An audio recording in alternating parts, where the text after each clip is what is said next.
All right, pal. Family is an interesting thing, right? It is. And we always do dumb stuff Always. around family. Always. We feel like we're more comfortable. Always. Is there a funny story your family would tell about you that you wouldn't mind sharing? No. You know, there's probably some dumb ones that There's you some don't dumb want to one share. I'm not gonna share. But, let me tell you a little bit about my family. I'm the last of 8 kids. Okay. I'm the baby. Baby you of can 8. do whatever you want. My mom and dad had 4 boys and 4 girls. The girls are Suzanne, Sandy, Sally, and Sarah. The boys are Bob, Bill, Brad, and Buddy. BS. BS. Family full of They had a BS. bunch of BS. And my dad was a funny man. To give you an idea, Okay. but he wasn't always funny, ha-ha. Somebody who was just, kind of funny, a little off. But Okay. one time, to give you an idea, as you can imagine, we had this great big table we'd have meals at. It's Okay, kind of like yes. the Waltons.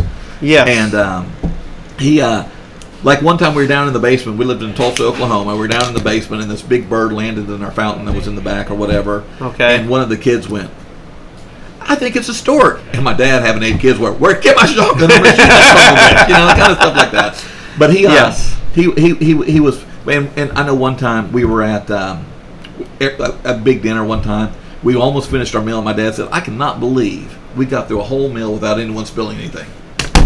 Yeah, because it was funny. He had great awareness. He had great awareness. Another thing that he did that was really cool was, one time I have a sister that, man, she was just mean.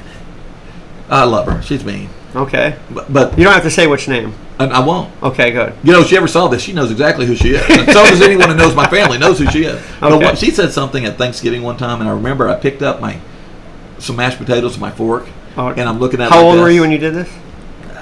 Well, it was before my couple dad years died. ago? I was probably about 10. Oh, And okay. I'm aiming the mashed potatoes at her. My dad gave me that look like, you do it if you want to, yes. but I will beat you. And I was like, and I remember I'm thinking all through this in my head. I was like, worth it. And I shot her with those mashed potatoes.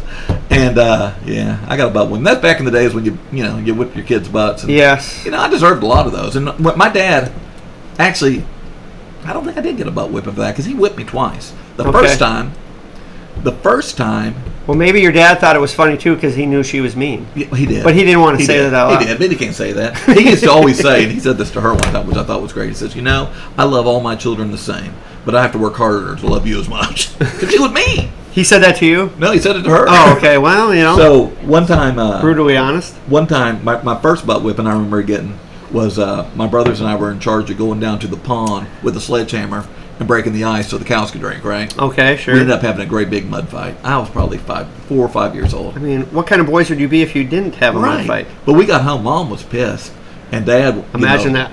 which she reported us to Dad, which was, okay, everyone bend over the tailgate. I'm gonna start whipping some ass, right? So he goes with this belt. And he had this skinny belt, and it hurt, I guess. But he would start with my oldest brother, the most culpable of the 4 of us. Bam, bam. Then he'd go to my next oldest brother. Bam, bam. Then he'd go to my next brother. Bam, bam. Yeah. Then he went to me and it was like, poof, poof. Because I was the youngest. Least culpable, or he was tired. Exactly, yeah. And then, but the best thing he ever did, when I burned down the barn. Why you didn't lead in with that one? Well, that's probably a story they would tell because so we lived in 2 trailers because at this point, because we were building a house, we lived in 2 trailers and we had so many kids we couldn't all fit in one trailer. So we had 2. We had no garage, so everything we owned was in the barn. Okay. Oh, yes. So it was July, so I needed a fire, right? Because it was hot. Okay. So yeah, exactly. Anyway, my brother and I were having a BB gun war, and every time I tried to step on the barn, he would shoot me, and he had a pellet gun. Okay, those hurt. Yeah. So I was in there, and I said, I'll just make a little fire here. So anyway, you know what else is in a barn is hay. That's right. Boy, that's quite the accelerant when it gets in the barn. So I end up starting a fire. It catches the hay. I'm panicking. I ran out of the barn. Got shot twice. But then my other brother saw the smoke, and he's like, oh, crap. So he's going to hide because he knows everyone's getting a butt whipping on this. Yeah.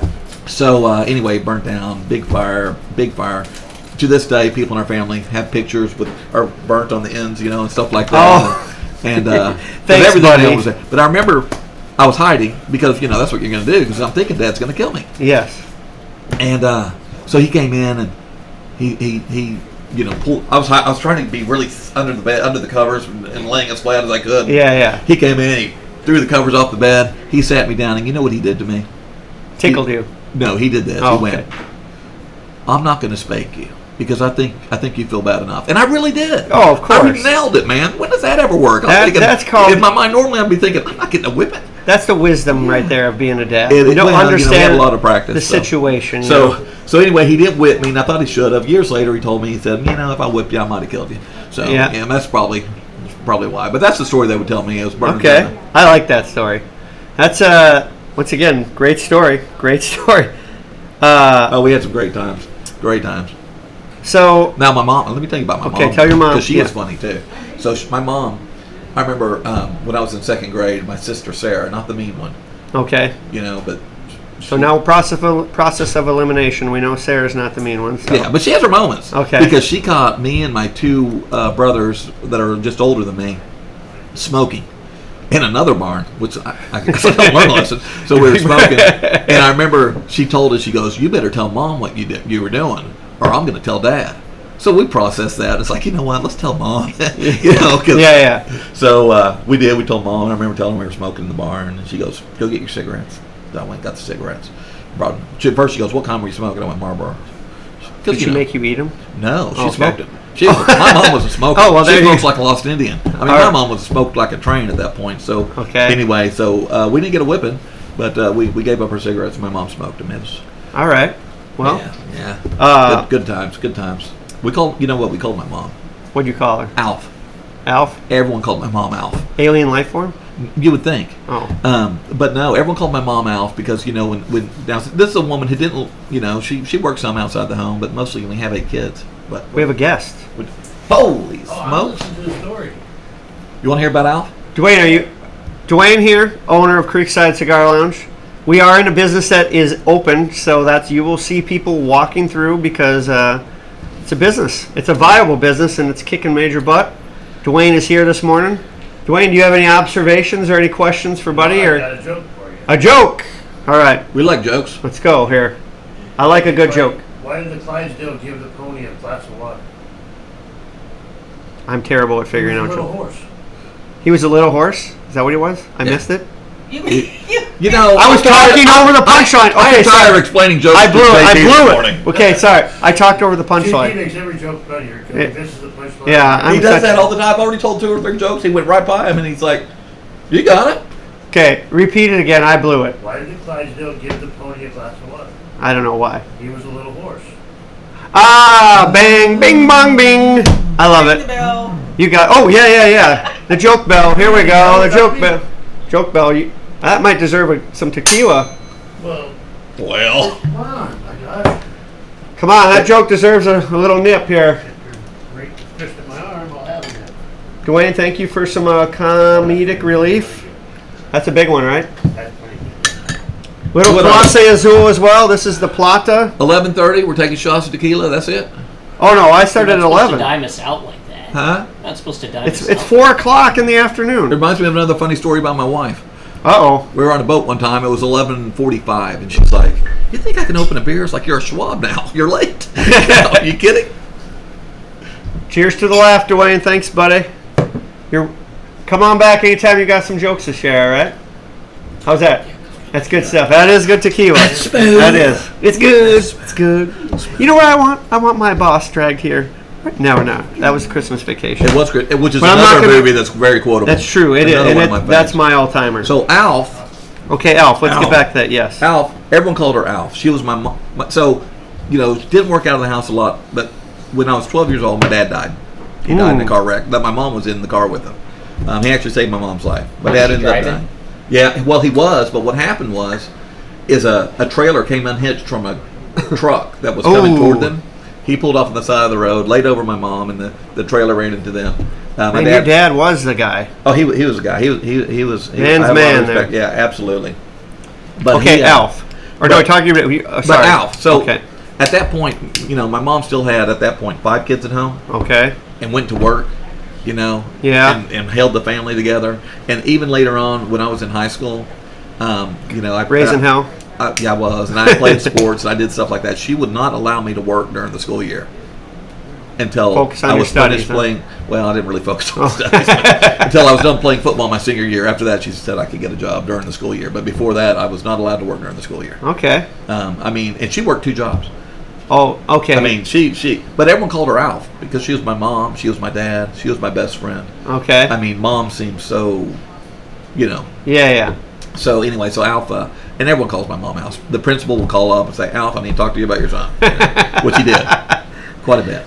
That's a good nickname. Yeah. That's a really good nickname. So the funny thing is, now I have a granddaughter who I call Al. Her name is Audrey Lynn. Oh, I call her okay. Al. So All right. Along those same lines. So it's, All right. it's like, I like that. yeah. So no one I really love do I call by their real name. You call me by my real name. I call you a lot of things. That's true. You call me. Yeah, that's true. All right. That's you got a pretty fun family life there. I like that story. A lot of fun. A lot of fun. All right, buddy. I want to ask you this because we all have things that we care about and like to do, and you know, we're working and everything. Is there something you're extremely passionate about in life? Like if everything else failed, you would still find passion in this and do it full-heartedly. Is there something? Well, yeah, there's a few things. Okay, well, let's hear it. You know, Our listeners are dying to know. I used to like to do stuff like fish, and I Okay. still like to. So not a. I used to super like to passion. barbecue a lot, and Yeah, you've been Yeah. floundering on that. yeah, so I do like to do that. I like to cook. I like to do things like that. But where I find my real passion now? I think I know. Oh, what? Being a grandpa. I missed it. Yes. Okay. You know Yes, what? I do. It's your. It's actually. It's your. You know answer. what? I do. I do like being a grandpa, but I'm gonna take it a little bit farther. Than Okay. that. I love being a grandpa. I mean, but I've been a grandpa. You know, I've That's been a true. grandpa. I mean, we have 4 grandkids that are, you know, the youngest one of those is like 9 now. Okay. But they lost a new grandkid smell. Then we have the new That's one. true. So, you know, she's really. That's true. Baby skin is the smoothest. Oh gosh. Oh my goodness. Just rub those hands on my face. It's like, oh yeah, baby skin. So, Oh, there she is. There she is. Okay, sorry. So, but kids in general. Yeah. And you know, I'm finding myself getting involved now with, and I'm going to be really passionate about this, and you're going to hear a lot more about this because you know, I'm going to go ahead and I'm going to throw in Jesus. So I hope you're okay with that. No, this is So you know, the church I go to, we're starting a school, which I'm really passionate about, and then it just so happened that I became friends recently. Sorry. You got to ring the bell every time you pour it. I'd hate to interrupt you. Go ahead. There we go. Recently, I became friends with the guy who's another private school. Okay. A Christian school. Yeah. So I got these two guys that are leaders of Christian schools that I've become friends with, and I'm really passionate about that because, you know, and I didn't want to get too political, but you see the indoctrination that the kids are getting. Sure. You know, they're having transvestites, you know, doing classes and doing things like that. Yeah. Which that's fine. I love everyone, but that's not for kids. It's not for There's kids' brains can't process. So that I'm really stuff. getting behind that, and I'm not saying there's, you know, that teachers are bad because it's not the teachers, it's the system, but I like that I'm gonna be really involved with these. Well, yeah, no, it's these good to be schools passionate because, about it. You know, it's all about the kids. All about the kids. Well, and you got to have something to be passionate about in life. Because sometimes when you don't want to get up and do something, you got that at least in the back pocket. Whatever it is, you'll be inspired to do something that day. That's right. That's right. So we're working on that, and we're working on the new school, and we're working on the school, you know, and I'm trying to get these private school guys together because it's like, you know what, we all have the same goal. Yes. Right. I feel like a good follow-up to this, and this is what I was going to ask you, and it kind of leads that right out from this. If you could be remembered for something, what would you want to be remembered for? You know what I want people to say at my funeral? Okay. Man, that guy owed me a lot of money. I'm kidding. I'm kidding. That check didn't clear. Yeah. No, I think I'd want to be remembered as someone who did care about where they worked and lived. Okay. Yeah. You're a local guy. You. I would like someone to say, man, he was just a great dad. He was a great grandkid. And more importantly, he was a great husband because it all starts there. All the kids. Yeah, and it's everything true. else. I love my kids. It starts with your spouse. And I was telling someone that the other day. The kids are a product of the marriage. Very true. Working the marriage first, and the kids. And that sounds funny because, you know, I've been divorced once, but you know, life happens. It does happen. But you know, I remember telling the girls when I was previously married, telling my daughters, you know, you'll never be number one. No, and then when I got divorced, I told them, you got a promotion. You're number one. But then when T and I got married, I told him, "Man, you got demoted." You've been And demoted. it's not that I love you any less. Yeah. But this is the most important thing right now. Okay. Is my wife, and she is. Well, I'm going to skip ahead and then come back, but that sounds like that was probably one of the most significant turning points in your life was marrying T.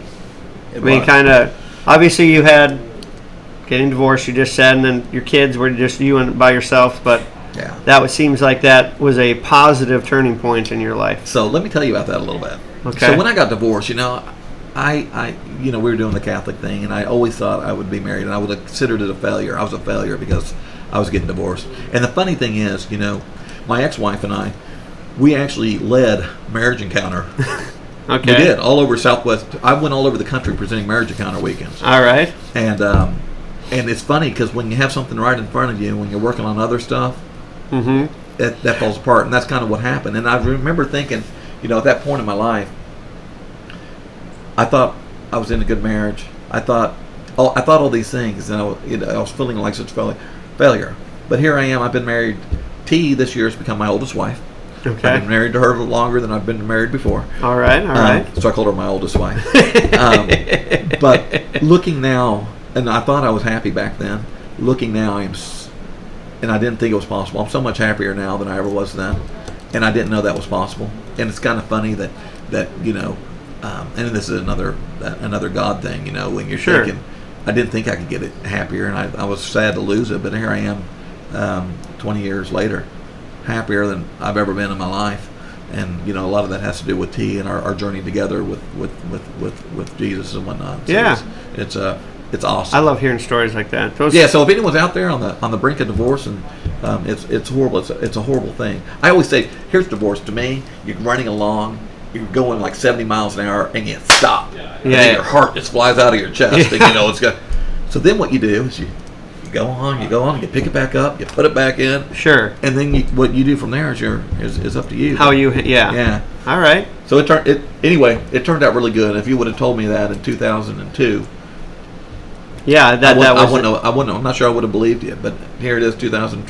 What are we in? 2023. 2023.